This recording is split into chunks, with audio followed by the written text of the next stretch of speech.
Good evening. My name is Rodney Jordan, and this is my TED Talk, video upload for our diversity in education class, Columbus State University. One of the things that has interested me, especially as it relates to this class, is the concept of creating culturally relevant classroom or culturally sensitive classrooms.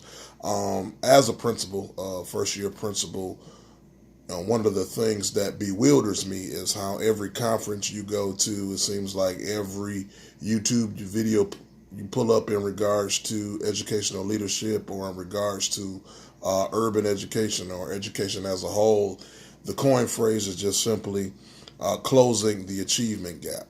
And teaching and learning obviously is necessary and relevant and important, but there are other issues as well.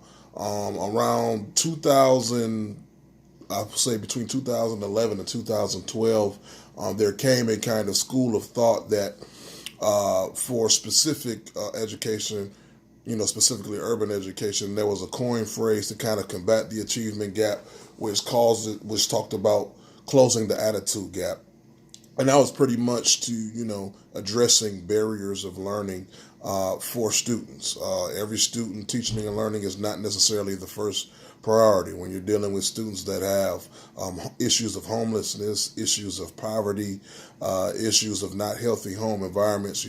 Sad to say, but learning is not number one for many of those students. And so, a gentleman by the name of Baruti Kafele, one of the most well-known turnaround principals in the Northeast, he simply said, we've got to begin to change the attitude gap.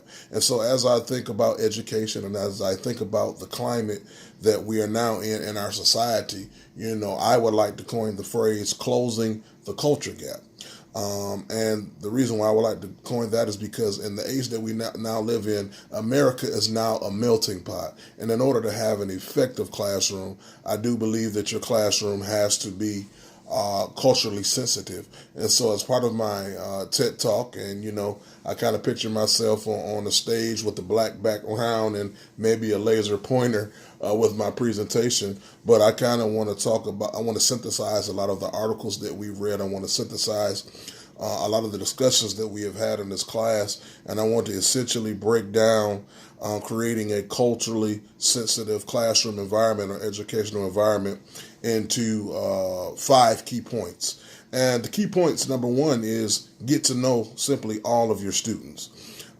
You cannot be culturally sensitive. You cannot be cultural relevant without the intention of building generative relationships, knowing who your students are, knowing where they come from, knowing what's important to them, knowing some elements of their background are all important pieces of building relationships with your students and creating a culturally sensitive classroom.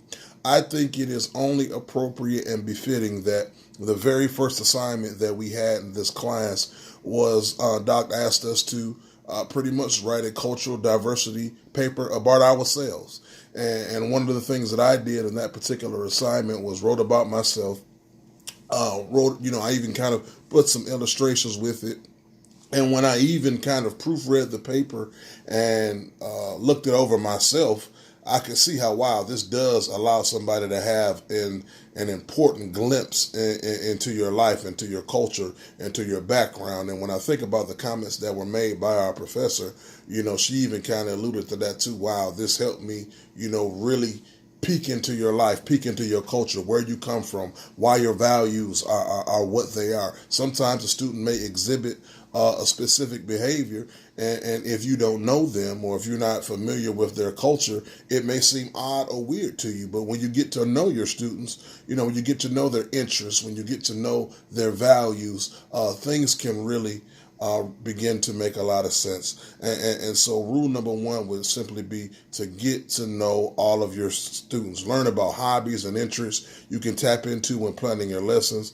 It's important to make a strong effort to understand each student as a unique and complex individual beyond his or her even cultural identity. This will help you to create engaging lessons that can bridge cultural barriers. Point number two is make sure your curriculum is culturally varied and relevant. It's so common for art teachers to fall into the habit of focusing exclusively on Western artists, although people like Picasso or Van Gogh or Monet or Degas or Rembrandt are wonderful artists. They are not the only group of artists students should be exposed to in art class.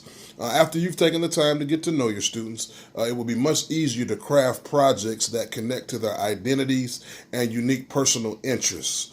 With deep knowledge about how your students will be able to present them with culturally relevant, engaging lessons. When it's always, we read a book in an earlier class that was called, it was about culturally relevant pedagogy, and how it can be a hook for students to be who are normally disengaged to become more engaged in the educational process, simply because you care enough to see what it is in their culture that you can reach and get or reach and refer to that will help build a bridge as it relates to the teaching and learning process in classrooms. The third point is to be aware of your own cultural biases. This is a very crucial point because it calls for deep internal reflection. You have to be aware of your own cultural biases. As educators, we set the tone for our classroom. We set the tone for our educational environment. We are responsible for defining what is embraced and also defining what is encouraged. This is a big job and one that requires we be aware of any biases we may carry into our classrooms. Ask yourself where you feel you need to grow in terms of your cultural sensitivity. Only you can make that determination. Although this type of reflection is often uncomfortable, it is very crucial, very important. Just as we expect our students to be open to discomfort as they learn, we as teachers have to do the same thing. As educators and as leaders, we have to do the same thing. Reflect openly, reflect honestly, and make efforts to correct any cultural biases that you may have. I was at a conference a couple weeks ago where I heard an administrator articulate a very extreme cultural bias. There was a particular ethnicity in reference to the CCRPI process, and that particular principal said he was depending on that subgroup to have the highest scores in his building. You know, although some may look at that as complimentary, it's actually, you know, cultural bias, and we want to make sure that we address any cultural biases that we may have. Number 4 is a very important step. Seek input and support from community members. Look around your school, look around your community. Are there any teachers or parents or guardians who would make great collaborators? We've got to tap into the experience of other members of our learning community to help us meet the needs of our diverse student population. Diversity is something that we cannot get away from. As I stated earlier, America is a melting pot, and we've got to become culturally relevant if you want to build the bridge as it relates to the teaching and learning process. For example, is there a parent who would make a great guest speaker? Do you know a teacher who has lived in another country or has a deep understanding of a culture in your class of studying? You know, for example, you could ask them what they know with your students. These experiences will provide your students with deeper and more authentic learning. Even in my own school, it's very interesting as far as the demographics for the school that I am now principal of. There is about a 65%, there's about a 70% African American demographic, and there's also a 30% Hispanic and Latino population. And so for years at the school where I was, we would try to be culturally sensitive as far as speakers that we bring in. Everybody would be African American. We wanted them to see successful African American men. We wanted them to see successful African American women. We wanted them to see African American business owners, African American lawyers, African American doctors, African American public service, African American, higher education administrators. And now coming into a different demographic, I have to make sure that I approach this from a holistic standpoint. So even when it comes to something like, for example, parental communication, although I do have a majority African American population, I have to be culturally sensitive and ensure that I'm becoming just as engaging with all of the demographics that are represented in my school. And so now, I have to remember, whereas before I would just put out a communication and let it fly. Now I have to put it out. Now I have to get it interpreted into 2 or 3 languages. Now I send out a calling post. I have to get it interpreted into 2 or 3 languages. Now when we have parent-teacher conferences, we have translators that will be able to come in and walk around with those parents who are not proficient English speakers, so they can be able to communicate with their child's teachers. And I don't look at it as an extra chore. I'm happy to do it because I want to show these stakeholders that we are sensitive to the needs that they have, and we're willing to break down any barriers that we need to break down in order to help their child be more successful. That brings me to my last point. We have to make sure students have choice to create authentic work. One of the focuses on my first year of principalship is the type of work that we give our students. I'm not obviously a fan on busy work or work that is not culturally sensitive or work that does not have any relevance.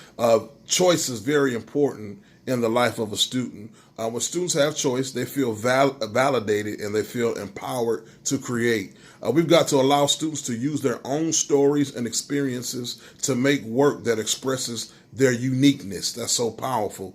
Allow them to make work that expresses their uniqueness. This will create the opportunity for our lessons to transcend all cultural barriers. We've got to know that as educators, we can play a key role in teaching our students cultural tolerance and understanding.